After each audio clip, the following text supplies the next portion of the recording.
When we talk about the types, we have classically three types of duodenal atresia. The presence of webs or diaphragm. So if there is presence of webs or diaphragm,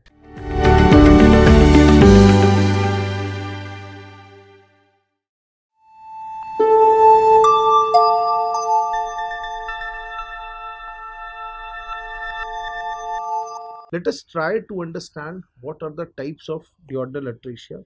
You should also know that there is a very famous name of duodenal atresia which is known as Windsock defect. So Windsock defect is not a name for all, but still they are commonly known as Windsock defects. So try to understand what are the types of duodenal atresias. What are the types? And then we will see what is the classical presentation. When we talk about the types, we have classically three types of duodenal atresias. The presence of webs or diaphragm. So if there is presence of webs or diaphragm, that is what is known as type 1 atresia. Presence of web or a diaphragm.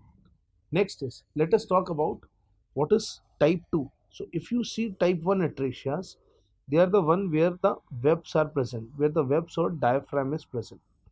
Now, why this type is known as a windsock? This is the variety which might be known as windsock deformities. There are a lot of variations in this. Now, it could be a complete web, it could be a complete web versus it could be incomplete web. If it's an incomplete web, then there is no problem. Patient will not have the initial early presentation. Now, what is the concept of this windsock defect? The concept of this windsock defect is something like this.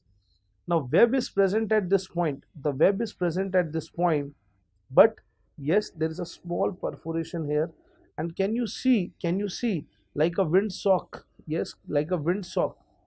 This has gone. Windsock, you must have seen on airports, etc. So this has gone distally.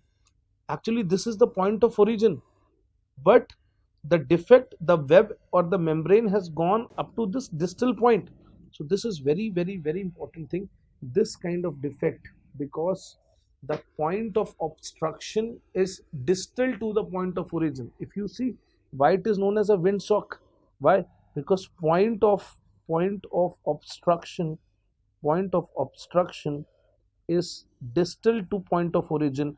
And why this thing is very important?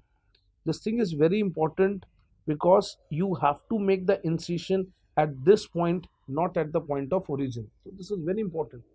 So type 1 is presence of webs and diaphragm. What about type 2? When we talk about type 2, this is complete atresia, complete atresia, complete atresia with band band adhesion, between two segments. That means there is no mesenteric separation. So if this is one segment, this is the another segment, there is still a band between them. So there is a band in between them. So this is what is type 2. What is type 3?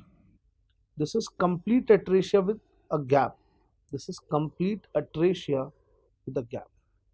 So there's a complete atresia with gap, and this is what is known as type 3. So suppose this is the dilated proximal end, and then this is the mesentery to this part, and then there's a gap here.